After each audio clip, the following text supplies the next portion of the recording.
Hi, welcome to the Second Rainbow Coalition Reading Group. Today we are reading Ojibwa Warrior, Dennis Banks, and the Rise of the American Indian Movement, Chapter 19. And we are going to start today with the Statement of Unity of the Second Rainbow Coalition. Sister Gabby, you have the floor. Thank you, Sister Zen. The Statement of Unity preface. The U.S. was founded as a colonial settler state based upon white supremacy and slavery, stealing the lands of the indigenous nations, breaking every treaty made with them, and confining them to quote-unquote reservations, concentration camps. As the country became more powerful, sorry, let me zoom out a little bit so y'all can see it fully. All right, there we go. Oh, good. Sorry. As the country became more powerful, the eagle sunk its claws into other nations, making war on Mexico and grabbing its northern territory, invading Cuba, Puerto Rico, Hawaii, and the Philippines, and either annexing them outright or making them colonies or neo-colonies. And in the 20th century, it became the major imperialist power in the world, exploiting both the people within its boundaries and those in every other country, bullying them with military interventions and robbing them of their right to self-determination. As Huey P. Newton stated, we have two enemies to fight, racism and capitalism. Between the two, capitalism is primary. Racism is a byproduct of capitalism. The working people of the world, of every ethnicity or nationality, face a common enemy that is destroying life on Earth. Our enemy is a small ruling class of property owners controlling most of the world's wealth and resources. We must have our basic needs met to live a good and meaningful life. Food, shelter, healthcare, education, freedom from the oppression of the state, and peace with other nations. To obtain these essential things for life, we must have the power to see to it that the abundance that is available is shared equitably. Statement of Unity, Rainbow Coalition. The legacy of the first Rainbow Coalition dates back to its founding on April 4th, 1969, by the original Black Panther Party, original Young Lords, and Young Patriots organization. A number of other organizations joined this coalition not too long afterwards, such as the American Indian Movement, Brown Berets, Rising Up Angry, the Red Guards, and others. Since the founding of the United States, the masses have developed a number of popular movements that came together to fight back against the capitalist imperialist system in various ways around particular demands. Nevertheless, none had established a movement quite like the first Rainbow Coalition. This historic movement was the first of its kind that established a model of class struggle like no other. Its charismatic leader, Chairman Fred Hampton of the Illinois chapter of the original Black Panther Party, said that at the end of the day, we were engaged in a race struggle, he said. He said that it's a class struggle, God damn it. By uniting with the various oppressed ethnicities and masses, they were able to bridge the gap between the various ethnic communities that white supremacy had long sought to keep divided. This class solidarity equipped them with the material basis and class consciousness to see their common class condition, therefore, the necessity to form a united front against their common class oppressor, the capitalist imperialist ruling class. The ruling class viewed this as the greatest threat to their class rule, and subsequently used the entire oppressive forces of the state, police, courts, jails, prisons, and intelligence agencies, etc., in order to crush the emerging revolutionary socialist movement. We refounded the Rainbow Coalition on May 14th, 2021, with the intent of upholding the legacy of the original Rainbow Coalition. We believe that this historic example is the model of the united front that will best serve our class liberation. By upholding the 10-point program of the original Black Panther Party, which was subsequently adopted and later expanded by the original Young Lords, Young Patriots organization, and other original Rainbow Coalition members, we established our pragmatic unity.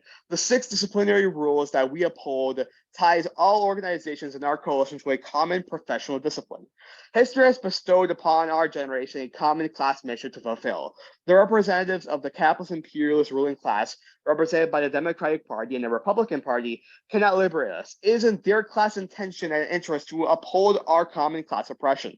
Therefore, it is only we, the oppressed masses of all ethnicities and nationality, who must build the necessary class solidarity, class consciousness, organizational structures, and a united front that will ultimately liberate ourselves. This is what the Second Rainbow Coalition is committed to. This is the historic mission we intend to fulfill. The dare to struggle, dare to win. All members of the coalition, New African Black Panther Party, Black Panther Party, Green Party of New Jersey, Poor People's Army, La Masa Nacional de Brown Berets, NASO, North Alabama School for Organizers, New Era Young Lords, Guardian Rebellion, and American Indians Movement, NE Woodland Chapter.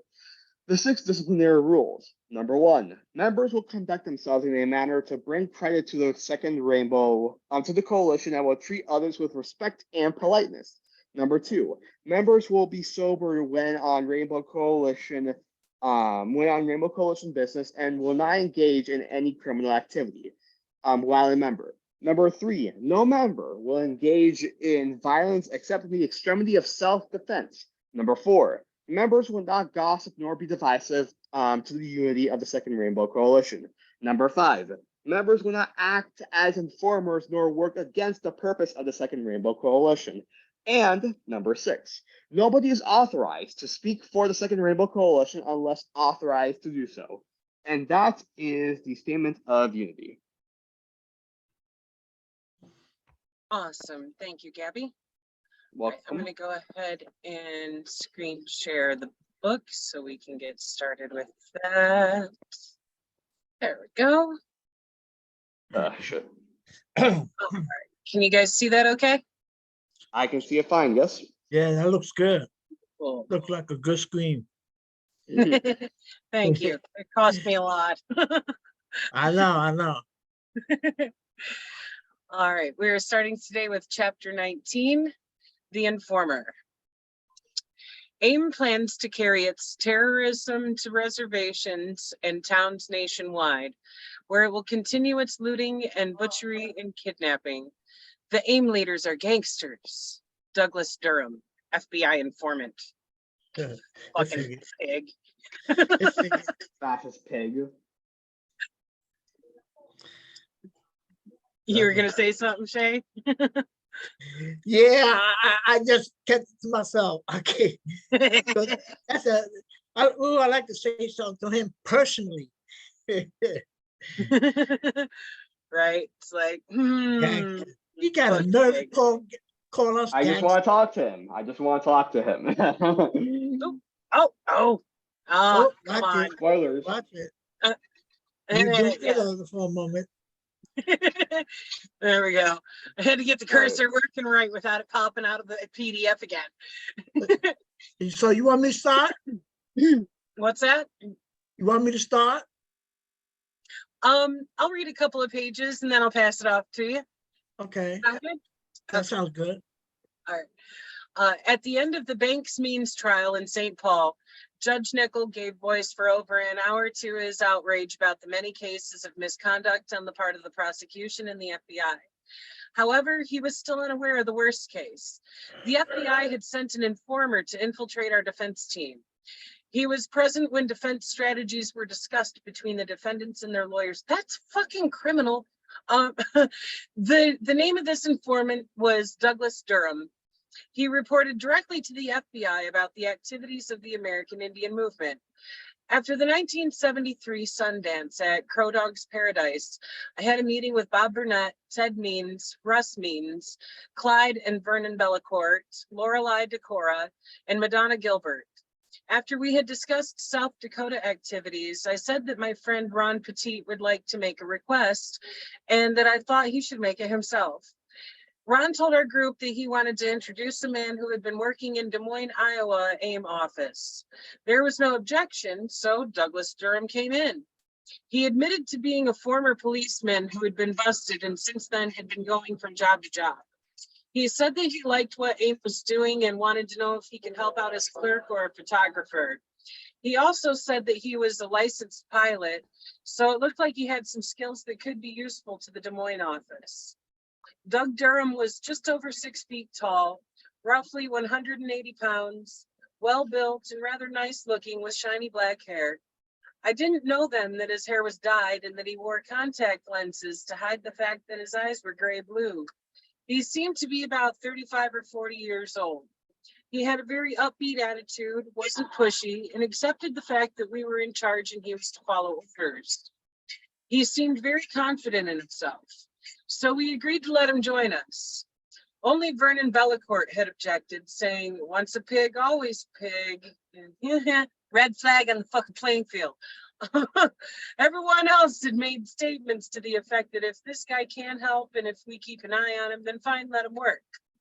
My second encounter with Doug Durham was when he piloted a plane to fly me, Kamuk, and DJ back from Yellowknife in Canada to the States. In retrospect, I realized that we would have needed some kind of international clearance to cross the border because of the tight aerial security between the United States and Canada in order to nab criminals smuggling cigarettes, whiskey, or drugs. I never wondered why we were able to cross the border without any kind of clearance or paperwork. All I knew was that Doug, claiming to be a named supporter, had obtained some money, rented the plane somewhere, came for us, and flew us into the States. After we landed at the Rapid City Airport and I turned myself in, Doug asked me, "Do you want me to do anything?" I said, "Just keep my family advised on the situation and start organizing for my bail." Doug was helpful in the matter of bail, and I got out of jail 4 or 5 days later. A large crowd was waiting to welcome me, and Doug was there. He asked, "What do you want me to do?" Sorry, excuse me. I said, "We've got to deal with the trial situation, but first we got to get back to Minneapolis and meet with Clyde and Vern. Also, I have to get DJ back to his mom." Doug said, "All right, the plane is ready." During the flight to Minneapolis, Doug and I began to get more acquainted with each other. When he flew me back from Canada with Kamuk, it had been much more formal, strictly business. But on the flight to Minnesota, we began to talk of family and personal matters. After we arrived in Minneapolis, Doug flew the plane back to Des Moines and returned with a van for us to truck around in. My brother Mark was in charge of my defense committee, and he and Doug started working together. Although he does not have a license, Mark is a pilot too and has flown a lot. So he and Doug had something in common. Also, my brother loved comedy, and Doug would exchange one-liners with him. Or they would do takeoffs on each other, which they were both very good at. So the two of them got along very well. But Mark told me one time, "Dennis, I don't know, I have a strange feeling about Doug. He is very good at some of the things he's doing. There's no question about that. But there is just something about him. Sure, he's admitted that he was a cop. He's very truthful about that. And I've seen the newspaper clippings about his being busted and taken to court and all that, but still." What we did not know was that the stories were all planted and the clippings were faked. That's Doug right. was, yeah, that's some fucking COINTELPRO shit right there. That's right. That's right. Doug was very sharp about his manner. It was his job to be clever, to dissemble, and he was damned good at it. He had a way of trapping me into confiding in him. Knowing what to do and what to say and how to get close was the way Douglas Durham infiltrated the American Indian movement. Psychological games. Yep. Fucker was probably a narcissist from the sounds of it. Oh no, yeah, most likely was. On I mean, a he's a flight pig. on a flight over Pierre, the state capital of South Dakota, he remarked casually, "What we ought to do is bomb this place. We could get Janklow right here, or right from here with one good bomb." He always made suggestions of that kind. That right there, another fucking red flag on the playing field of like motherfuckers infiltrating and trying to Incite violence. incite violence. Exactly. Yeah. In the last Those are cues, man. It's something you could look at. Those are indicators, man. People do that are indicators. Yep. It's one thing if you have no choice but violence in self-defense. It's another thing when a motherfucker you don't really know and already got some questions about are like, "Hey, let's bomb this do place." some terrorist shit." Like, Yep. Excuse me, what? Excuse me, what? No. Red flag. Mm-hmm. Fucking, It should be. yeah, it really should be. I mean, and granted, we've got decades of history to look back on and learn from shit like this That's from right. That's COINTELPRO. right.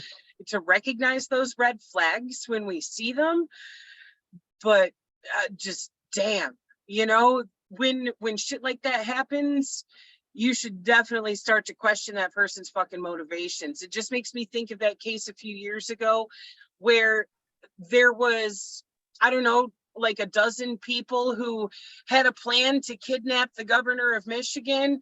And it turns out only 2 of them were just normal citizens. The rest of them were all Fed agents trying to Right. incite whoever they could get hooked into to do this shit. And it's like, wait a minute, the feds came up with this plan. The feds tried to enact the fucking plan, all to just hoodwink those 2 people into a criminal fucking case. Red Well, flags. after we finish reading this, I'm gonna talk about infiltration because the Attica brothers, we were infiltrated by some people too. Oh, I'll talk about that later. I just Okay, want to Sounds oh good. sorry. go ahead. I just want to add this shit right here, the things that this fucking fascist pig is trying to make them do, that it's literally the same exact shit that they were accused of during the Dennis Bank trial when that one guy stabbed them in the back. The son of the mother. The shit that he's trying to make them do is literally the same shit that that they were falsely accused of. Ironic. Yep, it's all a fucking setup. Because if they Yep. can get you to even agree with going along with their unhinged fucking plan, then they've got you right there of like, oh, see, this person's planning on doing this. And it's like, wait a minute, that was your fucking plan, motherfucker. You know? Yeah. It's all a setup. It's all a fucking setup. Mm-hmm. Back to the text. In the last weeks of October 1973, we started to move AIM's main office, excuse me, as well as Kamuk's and my personal belongings from Rapid City, South Dakota to St. Paul, Minnesota. Kamuk, who was by then pregnant with our daughter Tash, and I had been living provisionally near Oglala and on the Pine Ridge Reservation, but we needed to look for a house in St. Paul. We could not find one right away, so we stayed in our St. Paul office, which was an abandoned school. We made ourselves at home in the auditorium. People came to us from all over the country. We housed about 60 or 70 people in the school at any given time. Mark was in charge of the office and Vernon was there as well. At about that time, some people in the movement started to become wary of Durham. When Paula Geese, who worked out of the National AIM office, met Doug, she told me, Dennis, he's a pig. I said, come on, everybody tries to tell me that. I know better. Doug's all right. It was that fucking ego standing in your own way, man. My feelings of friendship betrayed me. Doug seemed to be very loyal to me. He would do anything I asked him to do. He was a first-class worker who would stay up until all hours doing things that needed to be done. He was a good typist and he was good at writing letters. He was saving us money by flying me wherever I needed to go. He flew me out to California in a private plane he had rented. We went to Marlon Brando's place and stayed there for 3 days. Through his association with me, Doug came to meet many important people and found out how they related to AIM. When December came, everybody took a week off and went home for Christmas. When we returned to St. Paul, the trial was only 4 days away. All our lawyers, as well as the principal defendants, got together for our first meeting on defense strategy. There were about 15 or 20 people in all, including Russ, Clyde, Carter Camp, Stan Holder, and Leonard Crodock. Among the lawyers were Bill Kunstler, Mark Lane, Ramon Rubido, and Ken Tilson. Also, the people of the Wounded Knee Legal Defense Committee, WKLDOC, holy shit, that's a lot, came. By then we had begun pronouncing the abbreviation as WickleDoc. Doug set up a tape recorder for us and said, if you want me to stay and change the tapes, I'll do that. Otherwise, just step outside. By then, Doug had been in and around our defense house and with the movement people, and he had gained a measure of acceptance. Bill Kunstler thought about Doug's question for a moment, then replied, maybe the first meeting should be private. Doug complied and left the room. We held a 3-hour meeting that day about the whole defense strategy. When we took a break after several hours, Doug either entered or made it seem as though he had just entered. After a little while, we went back into session. At some point, I noticed that Doug was still in the meeting room. I could have said something, but I didn't. We went on for another hour or so discussing defense matters and then broke up. Everyone left except Doug. He asked me, "What do you want me to do now?" It suddenly occurred to me that I had not actually seen Doug come in during the break, and I wondered whether or not he had quietly sneaked into the meeting without us noticing. Still, I was not alarmed. That would come later. Shay, would you like to take over reading now? Where's that, in October? Yep. Okay. In October of 1974, William Janklow ran for Attorney General of South Dakota against Kermit Sand, the incumbent. Bill Janklow had been the BIA attorney at the Rosebud Sioux Reservation. He then became the state attorney. In this position, he tried to prosecute Ross and me, but his underhanded tactics were exposed. Janklow ran on an anti-AIM platform and won, even though during the campaign, Sand has strongly accused Janklow of immorality, alleging that in 1955, Janklow had raped a 17-year-old girl in Moody County, South Dakota. Janklow replied that the juvenile delinquency charge against him had been dismissed and that it had not been a case of rape. It didn't go that way far, he stated publicly. It was only preliminary to that sort of thing. I found the exchange interesting because on October 16, 1974, I myself publicly accused Janklow of a more recent rape charge. Janklow and I had never been found fond of each other. He had publicly declared that the way to deal with American Indian movement is to put a bullet through Dennis Banks' head. Asked by a TV interviewer whether he really had made that statement, he replied, I never met anybody with a bullet in his head who bothered anybody. That didn't make no sense. The later rape charge against Janklow was strong. On January 17, 1967, 15-year-old Jancita Eagle-Dare told her school principal that she had been raped by Bill Janklow. She had been babysitting for him and he had accepted his offer to drive her home. She said that on the way to her house, he had raped her while holding a gun to her head. The school principal informed the BIA investigator, who then filed a report. In shock, by then the girl was driven to the hospital where an examination was done by a doctor and a nurse to determine if indeed she had been sexually violated. An agent for the BIA, Peter Pitchlin, interviewed the doctor and nurse and determined that the accusation was true. Another agent assigned to the case, John Penrose, reported that it was impossible to determine anything of this sort from the medical examination. Richard Held, a top FBI official, declared that there was insufficient evidence that the allegations were unfounded and that they would therefore close the file on the matter. In 1974, nearly 8 years later, I decided to take up the case, not only because I thought it was wrong to allow Janklow to get away with such gross misconduct, but also as a favor to Delphine Eagle-Dare, Jancita's stepmother, and Leonard Crow Dog's sister, who were very concerned for Jancita. So I became an attorney for the Rosebud tribe. A tribal attorney is not like a regular attorney who must go to the law school and get a degree. All you have to know is the tribal law, which you can learned from a little book, Consequently, I was allowed to practice as an attorney in the Rosebud trial court.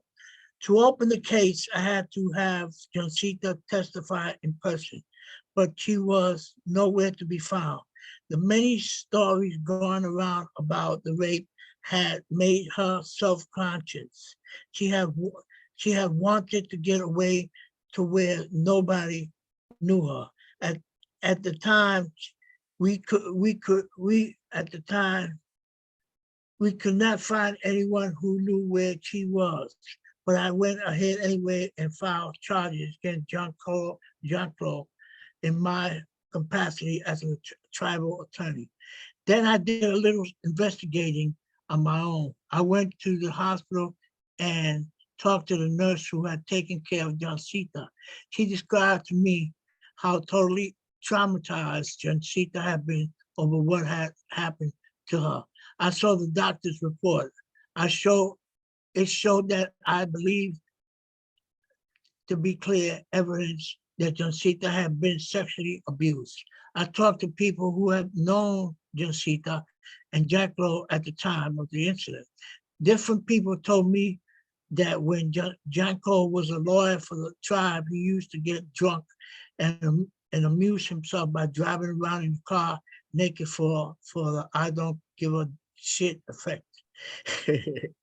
He also went around shooting dogs just for the hell of it.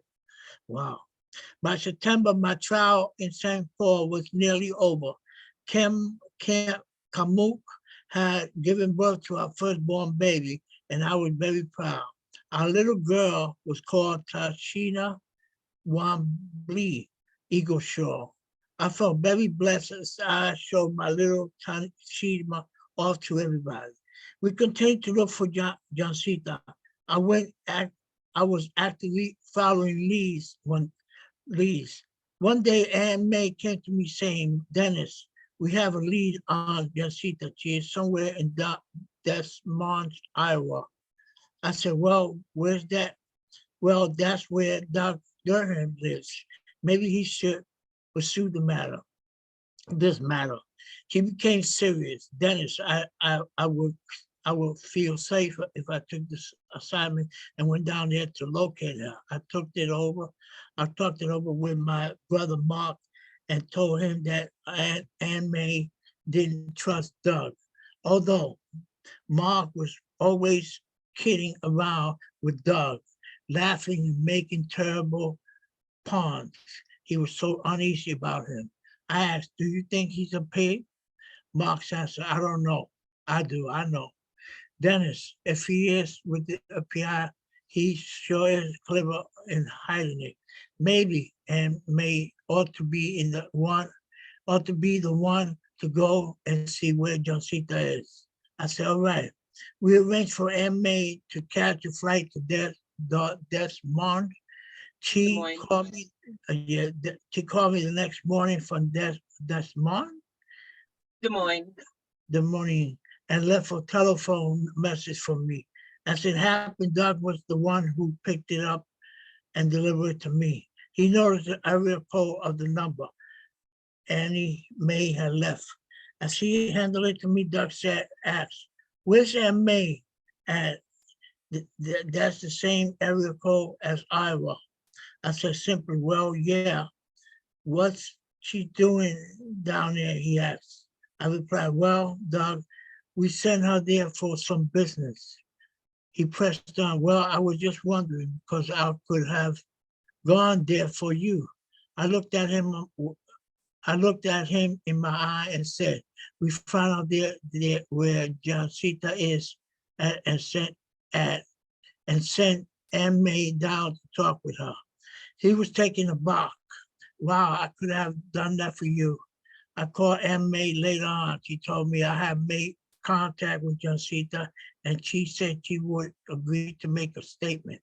She is still fearful to deal with this, but still consider making her testimony.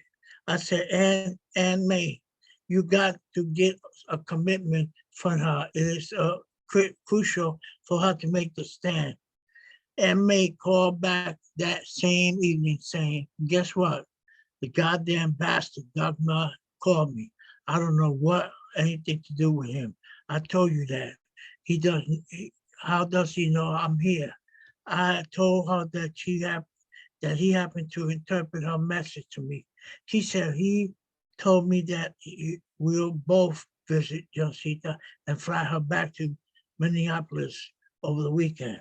I didn't think this was such a bad idea. I said, why not go ahead and ask her if she will come up here? Maybe Doug can fly her back. Eventually, Ann May agreed. Okay, but I won't fly back with him. I'll come back on my own.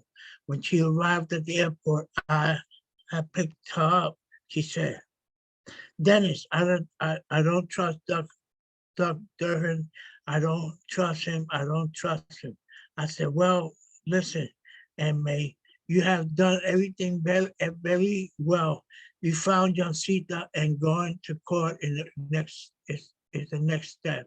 Well, all right, she said. Doug flew down to Dogmont and brought Johnsita back. After Johnsita arrived and got settled, I finally began to form a friendship with her. At first, she did not want to testify, but in the end, she decided to go to do it. I noticed that Doug was always hanging around her. It seemed to me that there was a relationship beginning between them. It didn't disturb me then. It was none of my business. Just the same, I told Aunt May to watch her, and Aunt May stayed at Johnsita's side. Each day in the late afternoon, Johnsita and I would talk. I told her that I was going to ask her some questions about the incident that might be embarrassing and difficult to answer. She said, okay, I can handle it. I asked her, Johnsita, when we go to trial, we are going to prove that a certain man raped you at a gunpoint. She said, yes. I continued, and that man who raped you was the man William Junko? Yes, she answered quietly. All right, I said then, we are going to trial. Often, Doug would come into the office and take Johnsita to breakfast or lunch or something.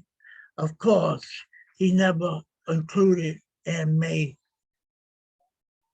because she absolutely refused to be seen with him in private or public. She felt sure he was betraying us, but I still could not believe it. I would be so misled by him. Johnsita finally had her day in court. During questioning, she was a little hesitant to answer me. I don't think she wanted to describe to me and to the court the embarrassing and intimate details of what Janko had done to her. But she testified about the main facts in the case. Judge Mario Gonzalez, oh wow, Mario Gonzalez. That used to be an Attica brother who passed away. Mario Gonzalez, ruled that there was enough evidence to try Janko on rape and other charges. He issued a subpoena to Janko to appear as a defendant. The trial opened up on October 31st. On November 2nd, Janko was elected Attorney General of the state of South Dakota. He ignored the subpoena. Neither he nor his lawyer appeared in court. Janko vowed to put all Ames leaders either in jail or 6 feet under. He and white South Dakotans in general depicted the trial as an attempt on the part of Ames to discredit him in his bid to become state attorney general, and some years later, to further discredit him on his campaign to become governor. This was untrue. I had become involved in Johnsita's rape case before anybody knew that Janko would run for office. The court convened without Janko. Johnsita had agreed to undergo a lie detector test. And Archie was on the stand for 2 hours, both before and after lunch recess. She had more to say then than she had been able to tell me before. Bill Janko had taken her home, and when they were almost there, he had pulled over at a deserted place, ripped off her blouse, and raped her. After hearing all the witnesses, the judge called 3 times for Mr. Janko, who of course was not present. The court and the BIA police asking whether they had in fact delivered Janko subpoena to the U.S. Marshal who would serve Janko the papers. They said that they had a written notice from the marshal stating that he had delivered the subpoenas to William Janko. When Janko still failed to appear, the judge issued 2 warrants for carnal knowledge of a female under 16 years of age and assault with intent to rape. These 2 warrants were still outstanding as of today. Gonzalez ordered Janko to be arrested if he set foot on the Rosebud Reservation. All efforts to try him in federal court were squashed. Most documents related to the case against South Dakota Attorney General William Janko simply disappeared. In the meantime, it became clear to me that Jancita and Douglas Durham had become intimate with each other. This was none of my business. At least under normal conditions, it shouldn't have been. Annie Mae told me that Jancita had been back in Desmond, that she had begun drinking and that she was with Doug all the time. Annie Mae said, Doug is but abusing Jancita. He beats her up. I did not want to believe this. I have not seen Jancita with a black eye, cut lips, or bruises, so it was hard for me to accuse Doug face to face. Anne Mae told me he made her his woman and he's abusing her sexually. I didn't know what to say.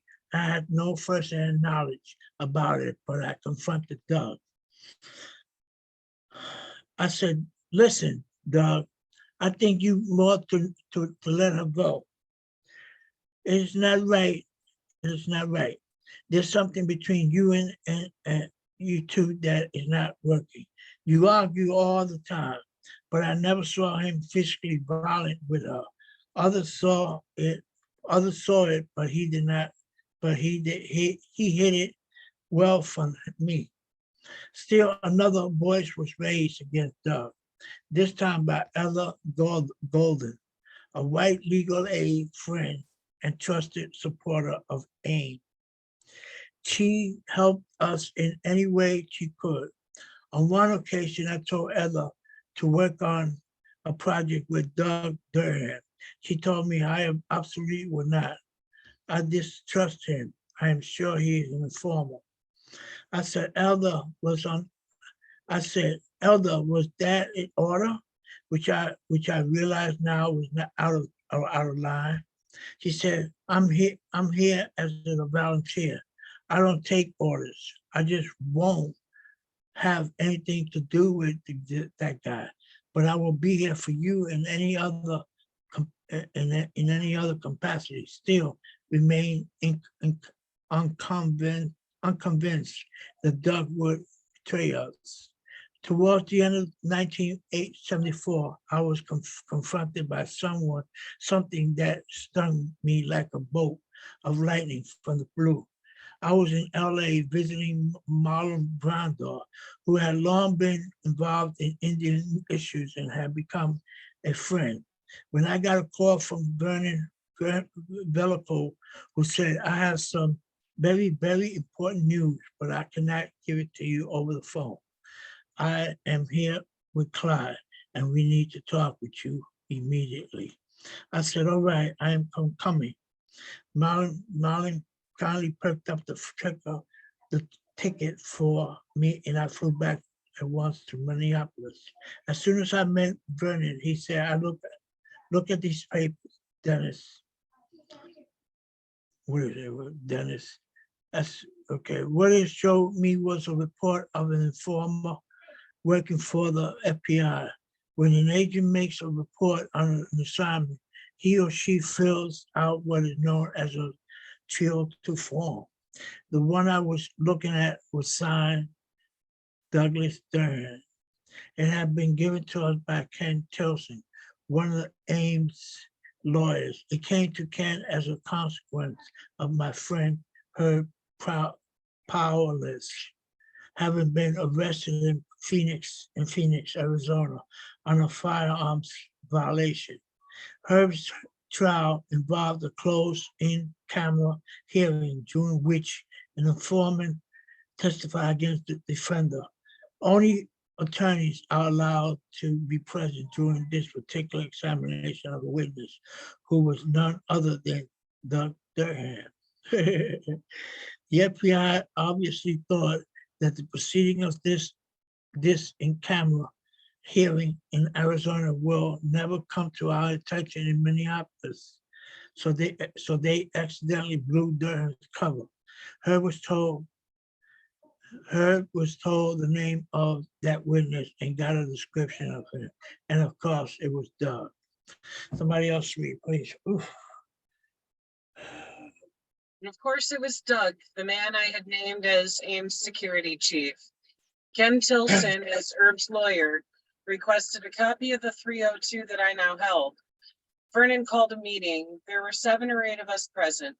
Russ and his brothers, Ted and Bill, Clyde and Vernon Bellecourt, Herb Paulus, and Annie Mae. We studied the papers and concluded that all the evidence was there. Doug was an agent, no doubt remained. In discussing the situation, my friends never pointed a finger at me or said, Dennis, we were right and you were wrong. We told you so. They never even hinted at that. I was very touched, feeling so close to my people as I sensed their friendship and love for me. Instead of coming down on me, they gave me strength. We talked about what to do, trying to estimate the damage Durham had done to AIM. And I must speak the truth in saying that some of those present suggested that we kill him. One of our group, expressing his rage, said we ought to just take him out and shoot him and go bury him someplace. Everybody gave free rein to their outrage and anger, cursing that dirty bastard and saying what fucking slime, and so on. Annie Mae said, I was the first to suspect Doug. It's up to me to take care of this. I'll take him out if you want me to. And she absolutely meant it. I was determined to turn my friends away from such impassioned ideas of vengeance. Vernon came to my rescue in his agreement with me. He said, we know that he's not the only infiltrator. Let's watch Durham. Let's track him. Let's see where he leads us, as he might be working with somebody. Let's see who else within AIM turns out to be a rat. Everybody immediately agreed that this was the best plan. We would monitor his calls. There were only 2 phones at the AIM office, and we were able to monitor these calls with little difficulty. So without knowing it, the tables were turned on him. It was now us shadowing him. Having to face the fact that Durham was an FBI operative shook me up, not because the FBI had gotten into our organization, but because of how it had been accomplished. I could have accepted the situation easier if some guy had simply stolen documents from us, or if they'd tapped our phones. We knew that happened all the time. But the manner in which this man had completely fooled me into believing he was my friend, so that I accepted him as such, really hurt. Floyd Westerman, Bojack, Herb Paulus, these were some of my true friends who had my confidence and a place in my heart. To such friends, I could expose my true feelings. In the same way, I had come to accept Doug. I confided things to Doug Durham that I would only tell Floyd or my brother Mark. The knowledge that Durham merely had been a spy crushed me. It was a bad time for me. Bit by bit, I apologized to those close to me for having been so blind to their warnings, particularly Annie Mae. Our main objective was to expose him in public and to his face at just the right time, to make him admit that he was a spy for pay. But we would not do it right away. We first had to watch him in hopes that he would lead us to his fellow informants. So we had to hide our feelings in his presence and pretend that nothing had changed. Dude. On January 1st, 1975, Durham told me there was a confrontation going on in Gresham, Wisconsin, where members of the Menominee Warrior Society had taken over a long abandoned Sister, Yeah. then your audio keeps on cutting in and out, and sometimes you sound like, and I sometimes you wasn't sure sound if that was audible. me or not. No, yeah. Yeah. Sometimes you sound audible, and others you sound inaudible. Okay, I moved the laptop closer. Is that better? Yep, that's Yeah, better. it just sounded like you were covering the speaker for a second. Yeah. Okay. On January 1st, 1975, Doug Durham told me there was a confrontation going on in Gresham, Wisconsin, where members of the Menominee Warrior Society had taken over a long abandoned novitiate belonging to white monks, the Alexian brothers. The Menominees had asked if we would come to Gresham. They had taken possession of the abandoned buildings because they were in need of facilities. The Menominees only hoped that they would be allowed to claim the property for use as a hospital and an education facility. I think he meant facility there, but of course, the locals were enraged by the takeover. The situation up there was critical, and the Menominees needed help. Their warriors were armed and ready to fight. I called Ron Petit and told him about it, saying that he would be going there. I also told Kamuk. Then I passed the word around to everybody saying, get ready, we're going to support the Menominees. We had a black van at the time. Oh, excuse me. Doug drove for us with Jancita at his side. Of course, he still did not know that we were on to him. As expected, he tried to provoke us with his usual bullshit, trying to get us into hot water, asking, shall we get some guns? Shall we take heavy weapons to that place? What about kidnapping the governor? Sound familiar? I said, no, Doug, we're just going there to meditate. We want to avoid violence. He went on and said, I think we should take heavy weapons along. Bruh. We stopped at the AIM office in Milwaukee to discuss with Ted Means and Herb Powless. Sorry, the heat's getting to me. How we should proceed. By coincidence, the office of Patrick Lucy, the governor of Wisconsin, had just put in a call for Dennis Banks, asking if I would come and help negotiate a peaceful settlement. I had planned on going anyway as AIM's representative to assist in drafting a list of concerns the Menominees might have and finding ways in which the Indians might acquire the old vacant buildings to fulfill the tribe's needs for a hospital and a school. I was prepared to handle it. My first demand was that nobody would be charged for the occupation. While Ted, Herb, and I discussed strategy, I told Doug, who was in the black van ahead of us, to go on out there and get us a room, set up a command headquarters. Outside the novitiate, we were met by members of the Menominee Warrior Society and some press people. I tried to assess the situation. 45 warriors were holding the 225-acre complex made up of a 20-room mansion and a 64-room building. The Menominees' justification for holding the site was the old agreement with the U.S. government that allowed reclamation by tribes of abandoned sites situated on Indian land and for such sites to revert back to Indian use. The Alexian brothers were willing to give the land up, but for a steep price. So there was a standoff.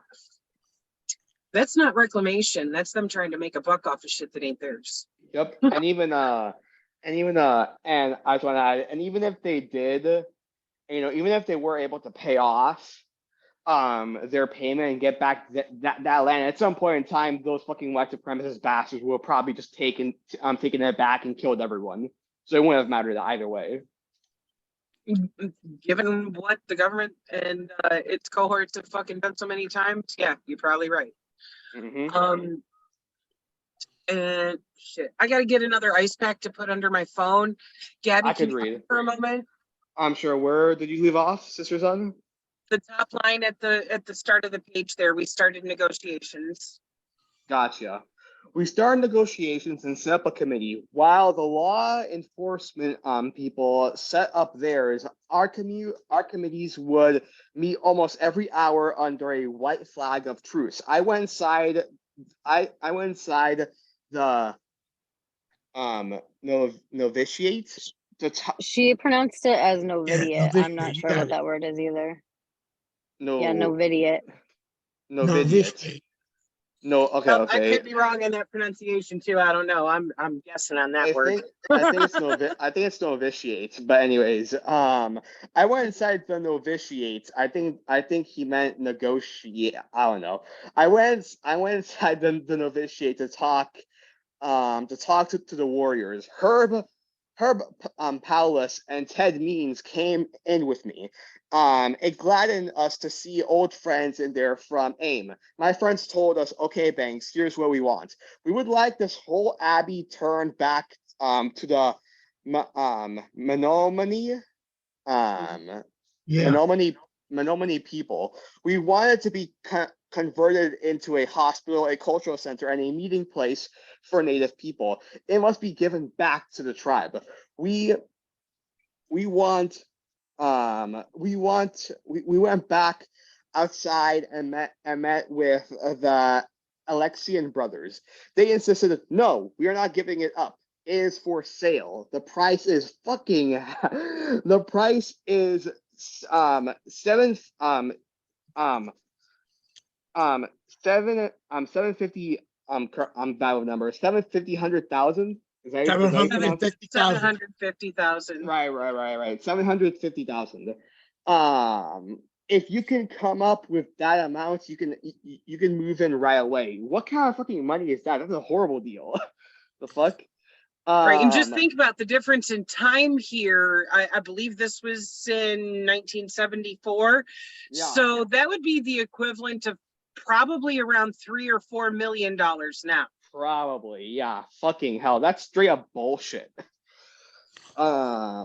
If you can cut, I remember that both sides were serious, and the conflict was growing the conflict was growing dangerous. The hundreds of law enforcement officers surrounding the buildings were soon joined by vigilantes who were members of a so-called concerned citizen committee and called themselves WHAM for White American Movement, bro.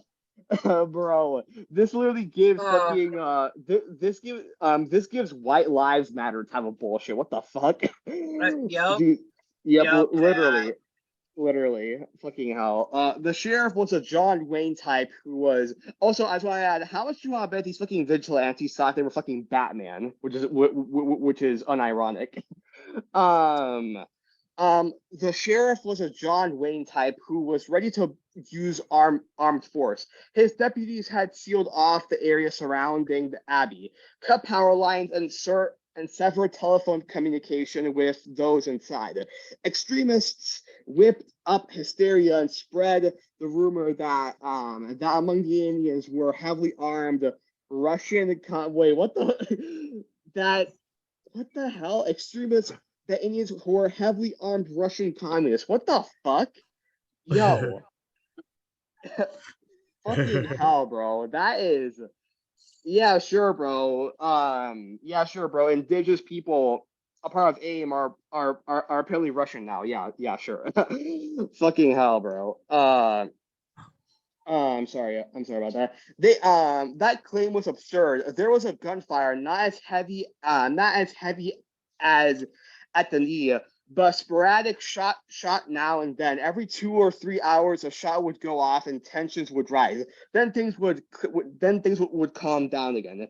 Cy Griffin, a red-bearded white supporter who looked like John the Baptist, set up a radio station in a motel room. We broadcasted on the station to communicate with the man inside, as the phone lines had been cut. Later, we set up on the top floor of the tallest building in Gresham. It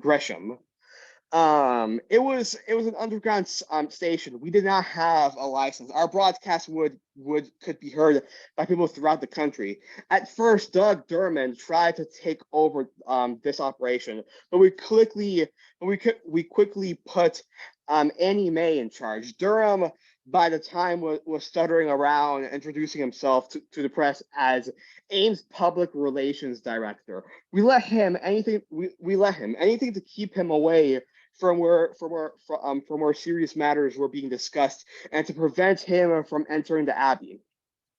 Sorry, my voice. Matters improved when Governor Lucy sent in the National Guard 250 men strong to replace the local police forces. The guard was led by Cole High Simonson, a good man, determined to avoid bloodshed. He did not allow his men to carry loaded weapons. He restored telephone service and electricity to the Abbey and reduced the number of checkpoints from 20 to 11.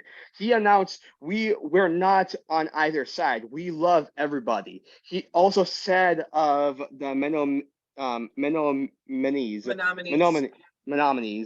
He also said of the Menominee inside the Abbey, they are all scared souls. I want them to come out with their heads up and take up a normal way of life. Still, as long as the conflict with the Alexian brothers remained unsolved, a siege was maintained. The white community of Gresham did not take kindly to Simonson. They wanted the novitiate tear gassed and stormed. They sent a delegation to the governor complaining that Simonson was mollycoddling rebels and renegades. The white population's fears were obviously based on money. If the Menominees could get away with obtaining the Abbey for nothing, then their private property could be in danger. Yep, it's all about profit and what it takes to uphold their own fucking interests. Sorry. I continued trying to break the deadlock. After a time, it seemed as if the Alexian brothers were beginning to soften their position, and that they might just give us the Abbey. Negotiations started to lead in that direction. I had told the leaders of the Warrior Society about Durham. I had warned them to be on their guard if ever they met him. On one particular evening, at the novitiate, my old, sorry. I gotta figure out what that word is. Yeah, same. I don't know what that means. I think looked it might it be a up. mistranslation. I'm sorry. No, I looked it up, and it's the period or state of being a novice, especially in a religious order. But then it was also, hold on now, I didn't type in the whole thing. A place housing religious novices.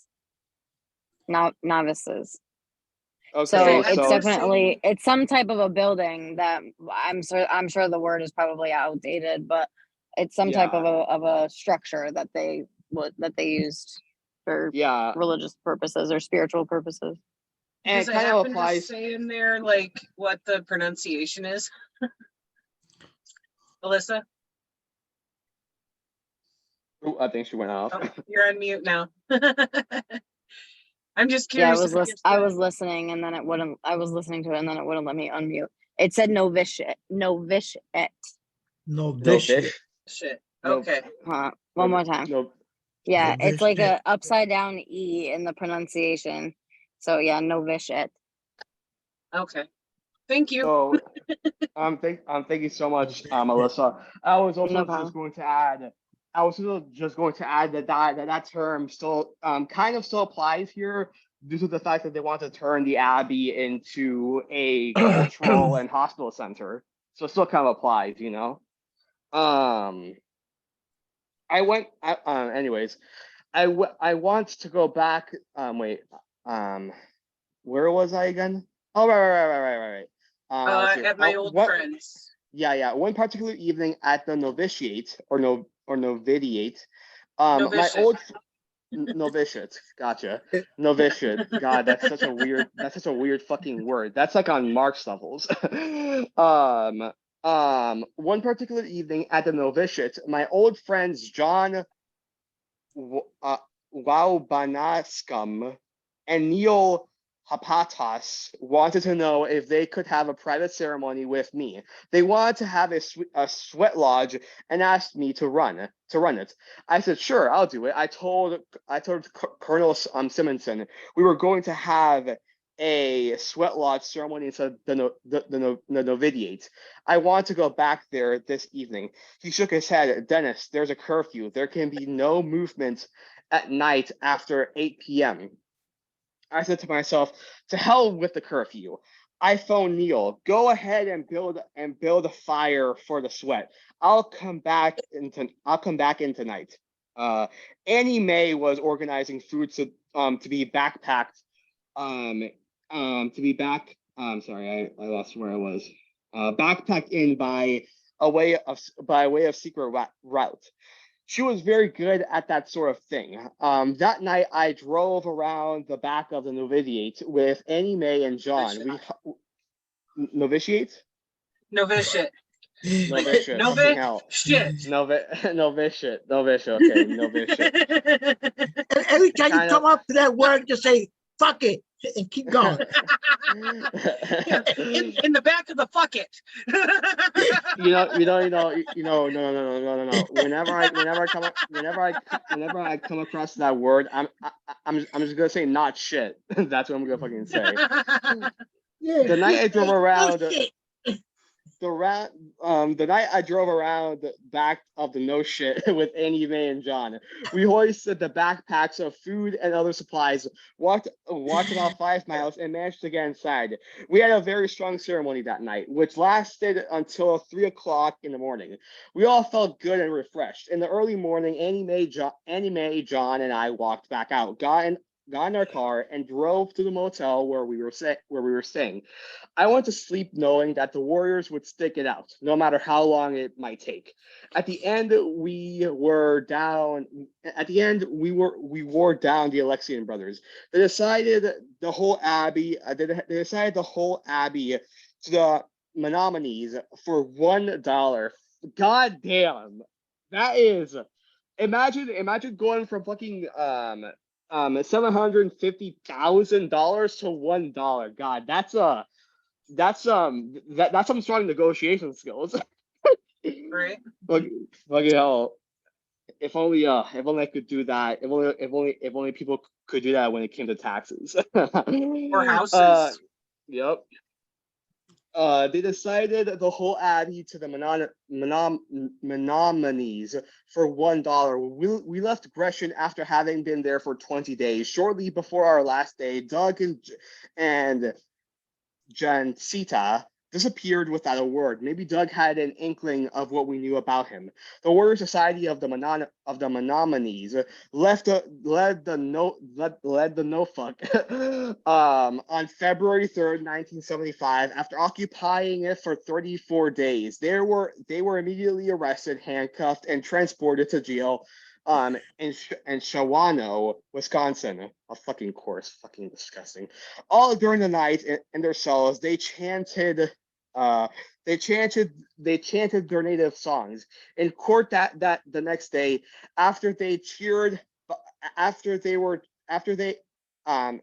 in court the next day, they were cheered by over 100 tribal people. They were released soon after. Although there was some indignation among the Warriors over being arrested at all, they looked upon this as a great victory. They said, we have made the reservation bigger by 225 acres. Fucking great. We have forced the white man to give something back. Fuck yeah. Now it's in reverse. I found out that Doug Durham and Jancita had gone to Des Moines. Des Moines. It's French. The S's are silent. Yeah. It's just Des Moines. Yeah. It's like kind of like a Saint Denis. Des Moines. Des Moines. Just Des Moines. Des Moines. Des Moines. Des Moines. Des Moines. So fucking hell, fucking French. Des Moines. We're very briefly then up to South Dakota. We got a hold of Doug and told him to come back to Des Moines. We showed him a 302 FBI document without revealing the signature. He said, "What have I been telling you? There's a pig in the movement who has infiltrated our organization." He pretended to be very angry and repeated, "I told you this before." Then Vernon uncovered Doug's signature at the bottom. Vernon said, "Okay, Doug, read this one then." Doug said, "But I looked at it already." Vernon said, "Look at the bottom." Oh Doug stared for a moment at his own signature, turning white as the blood drained from his face. He stammered, "Well, what do you want to know? Do you want me to admit that I work for the FBI? Yes, I do. I work for them, and I have done so for a long time." We asked him a lot of questions and made two cassette tapes for his confrontation, to which he admitted everything. At last, he asked, "Can I go? Are you holding me? Can I leave now?" I told him, "Doug, this hurts me right here, and this hurts me right here inside me. I always thought you were my friend." He blinked and looked down. Then he said, "Well, what can I say? I work for the FBI. That's my job. That's what I get paid for." I said, "Well, you can go anytime you want." And Vern said, "Yep, you can go." We watched him walk out the door and down the alleyway. I fucking love it how, when he gets fucking caught, he just fucking admits it. Fucking coward, pathetic pig. Well, at We that watched. point, he had no grounds to be able to deny it. There's his fucking Yeah. signature on the documents. Like, yep, you're a snitch, bitch. God. We gathered at the window and saw him get into his car and speed away, tires screeching. I stood there thinking about his dyed black hair and brown contact lenses, and the false avowals of friendship he had made for so long. We decided that Vern Bellecourt would hold a press conference in St. Paul about Douglas Durham, about who he was and what he had done. We had the address and phone number of Doug's wife in Des Moines, so we called her to say that we would meet with the media and identify Doug as an operative for the FBI. He received word from her and called our office saying, "I would like to comment and admit what I did." As I remember, the press conference took place at the Minneapolis/St. Paul airport. Doug told the news people, "Yes, I do work for the FBI." He boasted, "Inside AIM during the trial, I exercised so much control that you couldn't see Dennis or Russell without going through me. You couldn't contact any other chapter without going through me. And if you wanted money, you had to see me." He also said that he was paid $1,100 a month for spying on us. Fucking piece of shit. For a while after that, Durham made a living as an anti-AIM lecturer. He soon became a public speaker for the John Birch Society and other right-wing organizations. Wow, surprising. He came up with such absurdities as accusing Richard Nixon and Nelson Rockefeller of being secret communists who were selling out the USA to Russia. What the fuck, bro? It's so delusional. Nixon was so anti-communist, it was fucking disgusting. Bro. And Rockefeller is an extremely right-wing fucking banker, elitist piece of shit. I mean, I'm not surprised by this. They're fucking individualists. The moment they, whenever they get a chance to gain personal privilege, even if it's for the short term, they'll throw each other under the bus. They're fucking white supremacist, revisionist pieces of shit. They're fucking individualists. Sorry, where was I? Right. He came up with such absurdities as I read that. As for AIM, he said it was quote unquote communist infiltrated and paid for a revolutionary organization planning to create chaos. He mentioned national monuments and government or law enforcing buildings as being among our likely targets. State governors, he claimed, were on our list of those to be assassinated. He said Mount Rushmore is going to be bombed, and bombs have been planted in a number of oil company storage tanks. If Mount Rushmore, there is the shit with wanting to create chaos and attack governors and all that was all his ideas. Yep, literally. That they declined. It's fucking hilarious. The state and the bourgeois will fucking make accusations to demonize and dehumanize revolutionary movements and liberation and self-determination. Meanwhile, they will do the exact same thing that they accuse said movements of. For instance, I'm not gonna talk. I'm not gonna talk for too long. But if y'all have not heard of Operation Northwood, it was literally a plan comprised by the CIA, if I remember correctly, to bomb tourist boats and cities and blame it on Cuba and the Cuban government. They were literally planning on fucking bombing U.S. cities and blaming it on the Cuban government. And the only reason why they did it, and the only reason why they didn't do that was because John F. Kennedy signed it off. And the only reason why he signed it off was because he thought that the troops that would be spent in this operation would be better spent fighting in Vietnam to combat the liberation movement there. So like, it's just fucking disgusting. That type of shit right there, that is what is actually meant when referring to false flag operations. Yep. It's one of those things that, you know, people misinterpret as, oh, you're trying to say that didn't really happen when a false flag op goes down. And it's like, no, it really happened. The point in calling it a false flag is because they are trying to do it themselves and blame it on somebody else who they're framing. You know, it's the government themselves committing terrorist fucking acts and painting someone else as the actors in said operation. It's a fucking setup. It's them trying to frame people as terrorists. And, you know, it just goes back to more COINTELPRO shit. Yep. Once Literally. again. Snowden and all of those guys. What's that other one? Julian Assange. I was just listening about them on Democracy Now! The other day. And it's like, it's such a broad spectrum that it's like, oh, wow, if you say that we did a bad thing, then you're the bad guy. And we're just going to put you away for 175 years or something along those lines.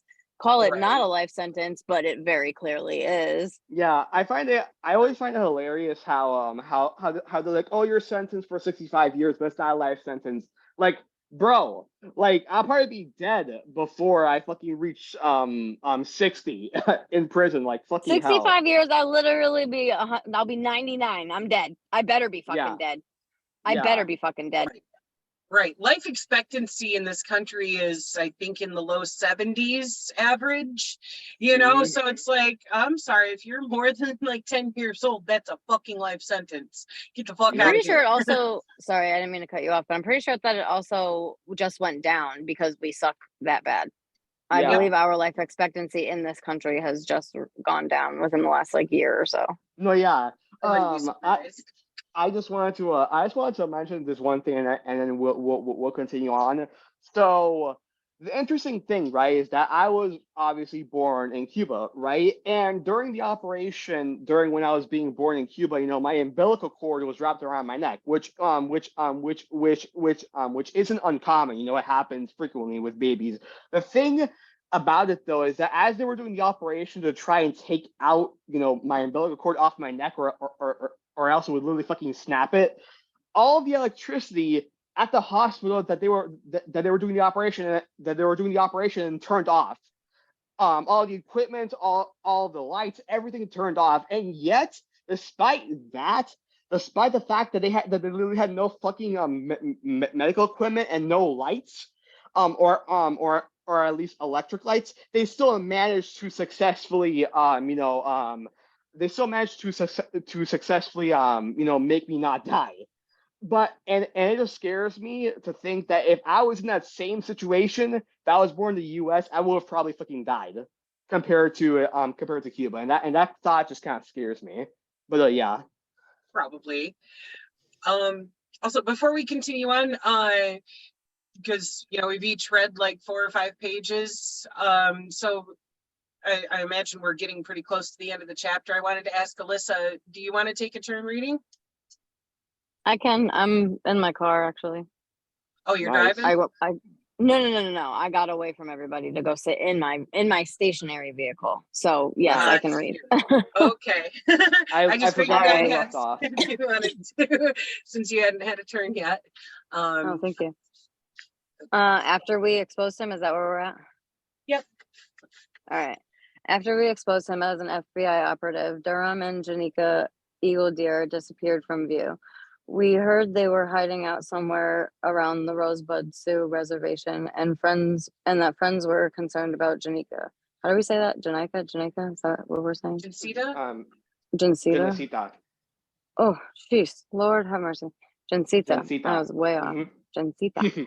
All right. So on April 14th, 1975, according to her brother Albert, a dark-haired man in a blue Chevy picked up Jancita from her home near Valentine, Nebraska, 40 miles south of Rosebud Reservation. Jancita was next spotted at least 240 miles away in Aurora, Nebraska, on a lonely dirt road trying to hail down a speeding car. It was reported that she appeared to be staggering and, quote, not quite all there, unquote. The car hit Janisa at such Jancita. speed that Jancita, see, I fucked it up. At such speed that she was thrown some distance from the impact no. and killed instantly. Oh wow. Oh my We sent fucking hell. yeah, that's awful. We sent a representative from AIM to investigate the tragedy. The coroner said physical evidence showed. Actually, sorry, that just triggered my slow processing memory. That seems to be a thing for Indigenous people, like still to this day, is just getting fucking picked off on the street because they're like walking from their, I don't know if it's their res or where they're or what they're doing, but like that seems to be a common way that Indigenous people killed. are being killed. Yes. Oh no, yeah. Sorry. No, go ahead. Oh no, I was just going to say this reminds me of and of course the media didn't fucking cover, but this reminds me of how of that incident where all those Indigenous women just started disappearing Right. from reservations, and are still happening to this day, but of course the media isn't going to cover it because it's not profitable. Right. Gross. That All right, happens in various parts of Latin America too.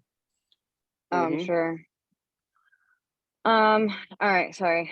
We sent a representative from AIM to investigate the tragedy. The coroner said physical evidence showed that she was probably beaten and or perhaps pushed out of a fast-moving vehicle before she was hit. Oh, lovely. Because of the severity of her injuries from the collision, this could not be proven. Up to this point, Jancita still had hoped to get the rape case against Jenklo into federal court. After Jancita's death, her stepmother, Delphine Eagle Deer, tried to take up her case. About 3/4 of a year later, on a winter night out in a desolate reservation road, Delphine was beaten to death by a BIA policeman who pleaded drunkenness as his defense. That's fucking sick. Delphine's body, her legs broken, was found lying in the snow with her tears frozen to her face. The man who killed her was never charged. Oh my god, that's fucking gross. What the fuck? Okay, I'm gonna read this note because I feel like it needs to be read. I don't read That's it, but I feel like it should be disgusting. read. Yeah. No, Bill Jenklo has finally been held responsible for his actions. On Monday, December 8th, 2003, a South Dakota jury declared Jenklo guilty of all charges against him for an August 16th, 2003 wreck in which motorcyclist Randy Scott was killed. Jenklo was convicted of manslaughter, failed to stop at a stop sign, speeding, and reckless driving. Jenklo immediately resigned his seat in the U.S. House of Representatives effective January 20th, 2004, the date of his sentencing, which could include up to 10 years in prison. Wow. Okay. So I haven't been following this entire book, to be completely honest. I had no idea that this person was at. Wow. That's fucking sick. Or I just didn't realize, like, I didn't put it together that he was in the House of Representatives. Like, what a fucking joke. God damn. Okay. Yeah. Sorry. he Let's held move on from multiple that. public offices, and the killer part is like, how is it like, okay, they finally held him accountable for something because he Yeah. fucking killed somebody, Right. but he still wasn't held accountable for raping Jancita. He still Right. wasn't held accountable for the other rapes he was accused of. Like, he deserves a lot more than 10 fucking years in prison. He deserves Absolutely. death. Manslaughter. Yep. I'm curious. Absolutely. And besides that, oh, it's time. It's over anyway. And besides that, so like now he just pegged off a motorcyclist. Like, so it's obviously a trend that this dude doesn't know how to fucking drive, for one thing. Never mind, like it was probably ill intentioned in the first place Yep. when it was not. Probably it was. She was fucking beating No, up yeah. and shit. God, That's gross. That's fucking disgusting. Holy fuck. Like, Wow. that's just like I can't. That's horrific. That's fucking detestable and abhorrent on every fucking level. What a piece of fucking shit.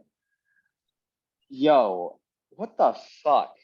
And that is what's running. That's what we're supposed to respect. That's who we're supposed to like I give find like it, wow. it's just, yeah. So I'm sorry. I'm sorry for interrupting, Melissa. No. I'm just mind blown by my. Well, I mean, I'm not mind blown anymore because it happens all the time, every single day. But just like Yep. the indoctrination is just like we're supposed to, you know, I don't know, respect members of the House of Representatives in America, right? Something like that. That dude, for how long was he in there for? What the fuck? Oh my God, that's gross. That's disgusting. And it's still right now, like we got people peeing on each other's seats. I don't know if it was the House of Representatives or the Congress or wherever the fuck, but like children And and animals. and correct me if I'm wrong, but we don't even get to vote for representatives, right? Like we don't even get to fucking vote. Yeah, we do. Well, we do. Well, technically we do. It's just the problem is that with electoral politics, that they don't have to actually go by who gets the popular vote. They use the electoral system to sway that and go, oh, well, you know, this person might have gotten the popular vote for their state, but the person they're running against got more electoral votes for these regions, being allotted more electoral votes than the other ones. So this person actually fucking gets it, which is inherently fucked because that shit is set up in the system where the areas that get more electoral votes tend to be whiter and wealthier. Yep. Wow, who could have guessed? Like Florida, Texas, California, etc. Well, actually not California. Places like fucking Iowa, Montana, extremely rural areas get heavier voting weight than areas with larger urban populations. So like one vote out of Los Angeles carries like as much weight, or I'm sorry, look, I'm putting that backwards. Like one rural vote like from Montana carries as much weight as 65 times one vote out of LA. Wow. Because it's that differentiated in order to, you know, they call it fucking, you know, trying to balance the scales basically and make sure that the rural vote gets representation. No, it's a matter of concentrating power into the hands of people who live in rural areas that tend to be more right wing. And it started being a practice back in the day because at that point in time, the only motherfuckers who were allowed to vote were if you were white, male, and wealthy. You had to be a landowner, and only men were allowed to own land at the time. Only white males were the ones who had the amount of wealth to be holding large portions of land. Therefore, it was concentrating power in their hands, which basically fucking nullifies urban votes when a fucking rural vote still to this day carries 65, 70 times the amount of voting weight in the electoral college versus an urban vote. You could have millions of fucking people turn out in an urban area and their votes still get outvoted by a fraction of the number of voters who just so happen to be in a sparsely populated state. Yep. It's just, it is. It's just, Hey, and no, shit, yeah. Ain't that shit illegal? It should be, but no, that's how the system was designed. Yep. That's When why, you know, when people say, oh, the system's broken, no, the fuck it's not. It's operating exactly as it was fucking designed to do, Yep. which Like- is to Right. uphold white supremacy. It Yep. should be illegal. That shit I shouldn't think- be allowed. We should not have a fucking electoral college at all. Right It's- now, we're so populated at this point that I think that maybe, I don't know, obviously I wasn't there, but like maybe back in the day, their thought process might have made a bit more sense than it does now. But now it's absolutely what you're saying. There's Mhm. absolutely no way that, I mean, and just the, it's all a facade anyway. They have the two Yep. you know what I mean? They have the two options picked out. You never hear a green fucking voice. You never hear you know what I'm saying? Like Yep. Right. they make us think that we have more options than we do, and then they just play all their backhand, like one hand stabs the other, but like whatever, they're just stabbing us in the back Exactly. or the front. Like, you know, that the way that I describe it is that fucking, you know, Republicans and conservatives will, or essentially whatever, they'll just like stab you in the face, and Yep. then Democrats and liberals just stab you in the back. Like, but Yep. they're all in cahoots together. Exactly. You know, They're it's controlled always. opposition. Yep. I always find it funny whenever I chat with reactionaries and they always say, "Oh, this is the land of the free. You can vote for whichever party you want." It doesn't fucking matter whichever party I vote for because if it's not the Democratic Party or the Republican Party, my party's not gonna win. It doesn't matter who I fucking vote for. Like I said, it's the illusion of freedom. It's the illusion of choice. They make it seem like, oh, you have these other parties you can vote for and blah blah blah. Not But if they're not put on the ballot. yeah, exactly. But if if the party that you're voting for is not the Democrat or the Republican Party, they won't give a single flying fuck. The Democratic Party and the Republican Party are specifically designed to divide the masses into squabbling with themselves, and B, to uphold the illusion of freedom and to uphold white supremacy. Because regardless of who gets fucking voted in, regardless if it's a liberal or conservative, they will do the exact same fucking thing. The only difference is their methodology. Conservatives will destroy everything in their fucking path and are blatant about their ideals and political leanings, whereas liberals are performative and twist the knife in your back to where you don't realize it, and then when you're vulnerable, they fucking stab you in the back. It's what Alyssa said. Conservatives stab you in the face, and liberals stab you in the back. Malcolm X said it best: conservatives are wolves and liberals are foxes. You can tell that the conservative is not on your side, but with the liberal, they twist their fangs into a smile to make it seem like they're on your side. Literally, like it's fucking God. A prime example being, you know, the Republican Party pushes for more funding for militarizing the police, whereas the Democrats decided to pander and pretend and take a knee wearing kente cloth and wave their rainbow flags, while also turning around and then further funding militarizing the police. Yep. Like, come on, don't pretend to be standing up against police brutality with the absolute fucking disrespect of taking a knee while wearing kente cloth. And then turn around and be like, well, the problem is they need more training. Let's put billions of dollars more into militarizing the police and further fund them. No, that doesn't fix anything. You cannot train pigs out of being pigs. You cannot train them out of being what you already trained them to be, and what psychological factors they already held. That is why you recruited them in the first place, which is a proclivity for violence, an IQ in the 80s, which basically they look for because it's like, oh, they're intelligent enough to understand the orders we're giving them and not fucking intelligent enough to question those orders and ask if they're ethical ones or not. A proclivity for the mind fuck that they put them through during training of better to be judged by 12 than carried by 6. Your main job is to make it home at night.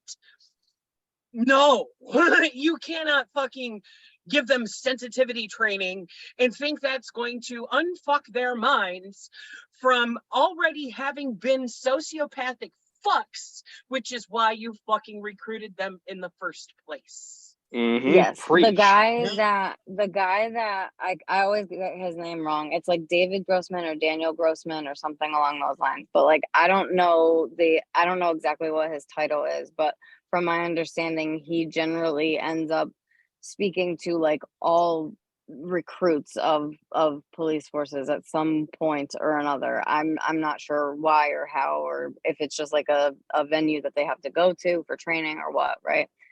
But I was watching a video of him and he fetishizes killing people. He Ew. literally said when, and then okay, not literally because this is not going to be verbatim, but he said something along the lines of, yeah, and then when you finally get that shot and you know you got him, you got the bad guy, and then you go home and you fuck your wife and you have the best sex that you've ever had in your life. Big fuck. That is how cops are being What? trained. What the fuck, yo? Yeah. It's Yep. like Those are the conversations. fucking hell, bro. And people wonder why these fucking fascist pigs are the way they are. If you are a part of the state and if you are going to uphold white supremacy, they are going to break you down and form you into a mindless fucking machine that only obeys orders but doesn't question it. That's literally what they do. They break you from top to bottom and fucking use psychological and they use fucking psychological tactics and instill upon you a sense of reactionary sentiment and hatred towards those who the bourgeois need to continue oppressing in order to maximize profits. They will literally break you down and make you see the narrative of the capitalist, so that way you can be a more exploitable puppet. That's really it. In the military, in the military, in the police, in police departments. Hell, in the education system, we're literally taught to fucking think this way, to only think for ourselves, to stab each other in the back, to do whatever it takes to climb up the ladder, even if it means using others as stepping stools, to do everything and anything in your power to backstab people in the back if it means that you can get a little bit more personal growth, all in the vein of the bourgeois, to make us fight one another instead of realizing that our true enemy is the people that makes us think this way. Then still that fucking ideology and that make us have these feelings of hatred for one another. Meanwhile, the bourgeois are fucking us off and taking our surplus value and fucking laughing in the distance while we're fighting each other and they're bolstering white supremacist groups. And yeah. That's why they ingrain that individualism and that selfishness, that greed, the wetico, fucking greed sickness. They ingrain that into the indoctrination that they fucking put you through in schooling and the whole 9 yards to condition you to it, because they know that people will fight tooth and fucking nail for basic resources to survive and not give a fuck about stepping on each other. And they fucking treat that as success, that if you made it, if you managed to move up in class, the only way that's going to happen is if you were completely fucking comfortable stepping on every fucking buddy around you to get there. Mm-hmm. And they That's reward right. it. Yep, they rewards that behavior, and people wonder why. And people wonder why in a capitalist society, it's so individualistic, because this is the fucking behavior that they encourage, that they instill upon us. Also, you want to say something, Comrade Chase? Sorry for Yeah. No, y'all giving out some good pearls there, man. I just wanted to relate, in reference to the what's his name, the infiltrator, Doug. Doug Durham. Doug Durham. Yeah, he looked like a drum. Anyway, you know, when the Attica Defense Committee was formulated in 1974, 75 to begin preparing for trials because some of us were being indicted. You know, as a matter of fact, 62 of us were indicted for various charges that happened, various crimes that happened in the yard, which when you look at it, we didn't commit no crimes whatsoever. The crimes that were committed was the police that committed the crimes. But nevertheless, you know, they charged us with various crimes in the yard. You know, kidnapping and all that kind of stuff. There was this guy. I was working in the National Lawyers Guild, and I well, not working, but I was doing that political work in the National Lawyers Guild, because in the National Lawyers Guild we had an organization within that guild that was called the Midnight Special, and the Midnight Special was an organization that worked with the prison system, and so we used to make, you know, weekends we printing papers to distribute it amongst in a community.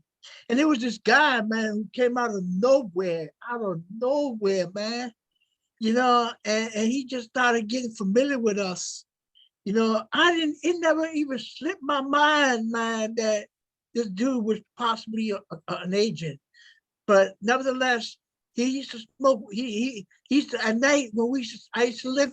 Most of the time I used to live in the office. You know, we sleep in the office, and we drink and snort some coke and smoke some weed and do our work. You know, our political work. And this dude used to do more than we do, man. I used to take this dude, man, to various places, man, and he sort of like he attracted people with his personality. You know, I used to go in the car with him. We used to drive from New York to Buffalo, you know, to go to some of the meetings, Attica meetings in Buffalo. And so you know, we became friends, man. We became real friends, you know. And then when the indictments came down, where 64 people were indicted, you know, this motherfucker disappeared. This motherfucker disappeared. His name was Richard Murphy. If you ever gone to Richard Murphy, we used to call him Big Red, you know, and he totally disappeared, man. So I started questioning. I said, damn, man, what happened? So some brothers started going to doing some investigation, and we found out that he was an agent of the FBI. You know, I said, oh shit. No wonder a lot of brothers, man, many of us got indicted. Because he was never in Attica. I mean, he was an agent. But just based on the fact of what he used to hear, you know, he provided all the information to the grand jury to hand down some charges. So we gotta be careful what we say, you know, because sometimes what we say may be interpreted differently by the agent who's with us. You know? So we, you know, like just like now, right now, we're being heard, you know. But nevertheless, we ain't saying anything that is not true, you know. Yep. And they're listening. In case they're listening, you pig, you're always gonna be a pig. A pig is a pig. It's a pig. It's a pig. And that's the line, you know. Once a pig, always a pig. And I don't understand how could these Native American people, how could they even allow a pig in their midst, and knowing that he was a pig? You wanna know why? Comrade Trey? Because these fascist pigs, these revisionist, opportunistic pieces of shit, they look like us, they talk, like us. They pretend to act like us. They pretend to believe like us, and they will try to deceive us, and they'll try to make it seem like they are our comrades, when in actuality their mission is to destroy us from the inside. That is their fucking goal. They will do anything and everything in their power. Revisionists and opportunists like Doug Durham, they're like chameleons. They adapt and camouflage to the moment. They live moment by moment by moment, camouflaging themselves, acting as if they agree with everything you say. They're basically just yes men. They will literally agree to you. They will agree with you. They'll butt shoulders with you. They will act as if they are your friends, and they will slowly, and once they get closer, once they start making you vulnerable, they start saying shit like what Doug was saying. Hey, bomb this place. Hey, kill this person. Hey, do this. Hey, do that. They want you to slip up.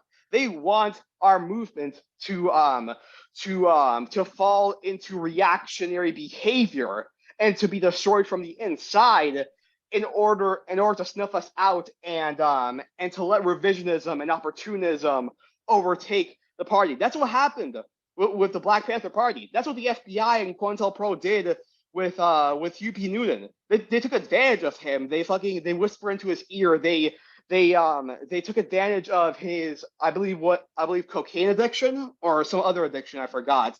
They took advantage of that shit. They whisper into his ear, and so on and so forth. And I want to say a quote from Lenin. I want to say a quote from Lenin about revisionism, if that's okay with y'all. Is it okay with y'all? Is it okay with me? Lenin on what revisionism means. The movement is everything. The ultimate aim is nothing.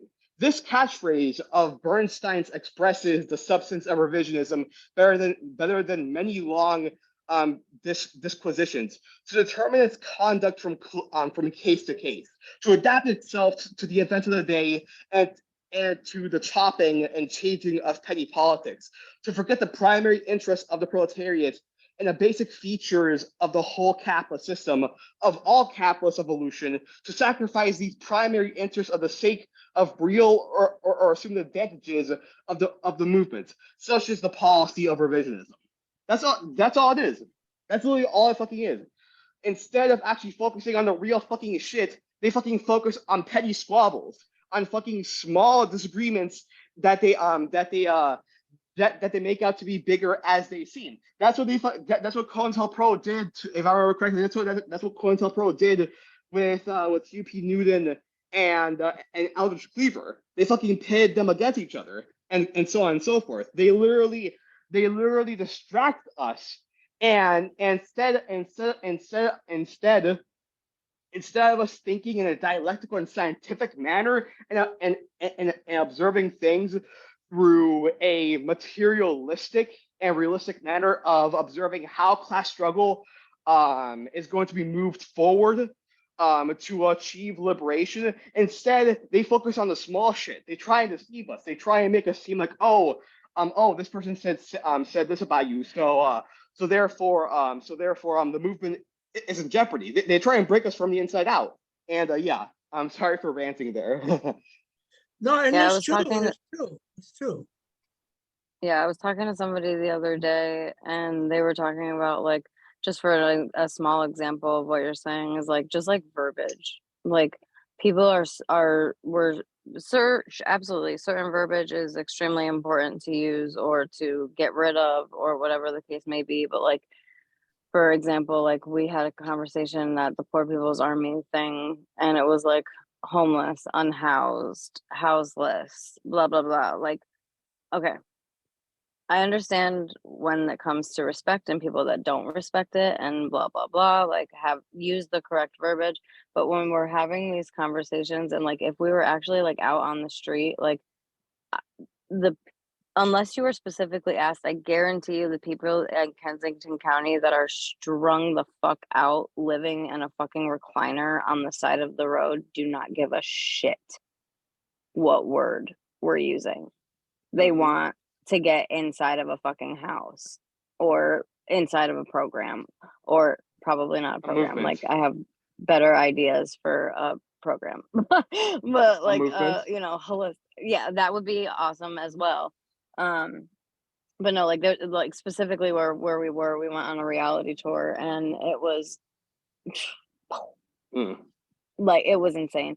It was Kensington County, which is apparently like the main distributor of fentanyl and all this stuff. And like, I mean, I have seen unhoused people. I have been to New York. I do boots on the ground all the time. Blah blah blah. Whatever. I have never seen no shit like this in my life. It is the main distributor of fentanyl. It is the most unhoused people that they have. There's houses that like a third of them don't even have running water, and like the people in tents, like how I'm assuming how it is in like I don't know if it's LA or San Francisco or whatever, where like they talk about like you walk out onto you walk out of your front steps and there's just tents. Like this shit was crazy. I saw a pregnant woman getting shot up like on the fucking street. Like it was absolutely insane. I promise that those people have bigger problems than what verbiage we're using in a meeting about them. They care about their But we fucking will- material conditions being met, not Correct. whether some shit lib thinks that they should use a different, more politically correct term to describe the situation. Right. Fucking homeless is unhoused. It's fucking same thing. Who cares?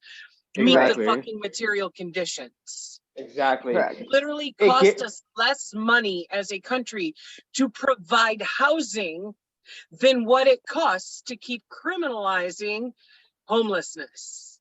Yup. I believe I said this before, in the last book club that I was in. But for example, the war on Afghanistan, right? I forgot what the exact number was, right? I forgot the exact cost that was put into Afghanistan. I know it was a shit ton, but millions. I watched a video. Billions for the beat. Right? Yeah, I saw a video. I saw a video of someone explaining the situation, and literally 1% of the money that was put in Afghanistan, only a fraction of that money could have been put into housing in the U.S. and it would have fixed the housing situation in the U.S. Just a fraction of the money put in Afghanistan, that fucking war that ended in the deaths of millions of people, could have been put, or hundreds of thousands. No, you're absolutely right. Millions of people for our 2000. Yeah. Millions of people. That money could have been put into the housing, and hell, into social welfare, into infrastructure, and so on and so forth, and it wouldn't even be half the money that's going to Afghanistan. That's the fucking shit we are dealing with. We have the resources. I've said before, and I'll say it again. The situation that we are facing is not a resource problem. It's a socioeconomic problem. It is a socioeconomic system that prioritizes profits and the accumulation of capital above human life itself. Because I always fucking despise how fucking eugenics, white supremacist pieces of shit will go, but we're overpopulated. We're not fucking overpopulated. We're fucking not. We're not overpopulated because these motherfuckers don't even understand what overpopulation even means. And for a population to be overpopulated, it has less to do with the numbers of said population and more so to do with the resources, if their environment can provide for said number. Because, for example, if there were 50 million frogs in an environment, right, in an ecosystem, that number wouldn't be overpopulated so long as that ecosystem could provide for said population. We have the resources to provide for ourselves. We have the abundance of resources to literally end all of the struggles that we are facing: housing, clean, affordable water, food, and so on and so forth. We are not facing a resource problem. We are facing a system that has been placed that is actively killing life on Earth all for the sake of more personal profit and privilege. That's what we're fucking facing. You are That's what absolutely we all, right. that's what we've been facing for years. Not Yep. it just it's just recently. I mean, we could even go back, man, to like 1800s or early 1900s. You know, there was kids in this country, kids that were working, little kids that were working. So you could imagine that the condition in their time was just, they would say it was hard. The condition today is the same as it was yesterday. You know, ain't nothing changed. Everything is intensifying. That's what's happening. It's intensifying. People are beginning to look at it, man, and seriously question it. Before we didn't question, we just did what we had to do. Now we question it. And that's what the system is so much concerned and scared about. The Panthers started questioning everything that the system was doing, you know, and that's why, man, they started rolling down on them, because they were sort of the vanguards. Mm-hmm. Black Also, Panther Party was the vanguard of the working class, as quiet as kept, Mm-hmm. you know, but they have to be killed, you know, because, you know, they can't, the United States cannot afford to have a vanguard in this country. Cannot afford, Mm-hmm. you know, they're gonna lose.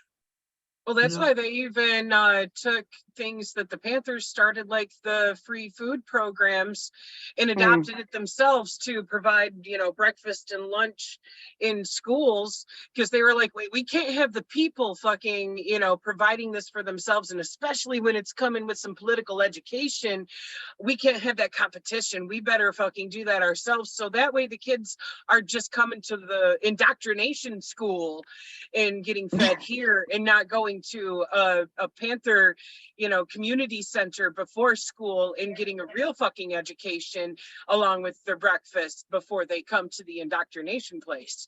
Yep. Listen, I heard that Mutulu is passed away. Is that true? What's that? Mutulu, he passed away. Is that true? Sadly, yes. Yeah. Yeah. Wow. But I'm Is thankful that the one that there's a service for on Tuesday? No, that's another comrade out of New Jersey. I'm not sure when Matulu's funeral is going to be. Okay. But yeah, I just saw Kwame posted about it today that Matulu had passed away. And it's like, at least he's gotten to spend the last few months outside of prison and be able to be with his family. But holy fuck, it wasn't long enough back on the outside at all, by any fucking means. Yeah, the system knew, man, his time was up. They knew it. You know, that's why they let him On the go. phone. That's why they let him go. Right. Also, I just wanted to say before, I wanted to say that we are 2 hours and 24 minutes, and I hadn't realized that we were that. Yeah, we definitely came in a little bit late, but we're Yeah. definitely at 2 hours by now. Yeah. Yeah. Yeah, so we should probably wrap this up soon. Yeah. Does anybody else have any final thoughts on the content from today's chapter before we sign off? I think we had a good conversation. I just I guess I just want to say not something related to this chapter, but I just want to say if anyone reaches this endpoint, please check out the book club we are doing on Wretched of the Earth. It is extremely good. It's extremely awesome, and it's an essential read if you want to learn more about Pantherism and revolutionary struggle in general. And yeah. Absolutely. And that can be found also here on YouTube, but a different channel. The United Panther Movement Book Club is the name of the channel. So if you guys want to United what? Hold on, let me get a pen so I can write this down so I can check it out. Okay. We should probably stop recording though. Yeah, that's fine. Yeah, we can go ahead and do that. All right. Thank you everyone for joining us. We'll see you again in a few days for chapter 20. All power. Okay, All the power. all power to the people. The United what? United Panther Movement Book Club. It Yep, still says recording. Yeah, that's the handle on YouTube. On YouTube?